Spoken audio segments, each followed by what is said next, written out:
So, nahinog na sa puno. 1 week kami bago nakabalik dito. Ayan. Hinog na siya. Tapos ito malapit na. May silay na siya, guys. May silay na siya. Ang cute ng kanya guys. Isang puno lang. Isang bunga siya pero ayun naman kung gaano kalaki ang aking papaya. Isang lang yan. Malaki siya.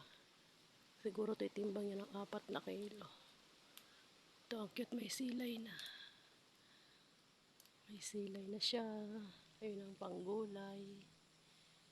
Panggulay, ilan lang ang binigay na panggulay? 4. 4 ang binigay niyang bunga ngayon.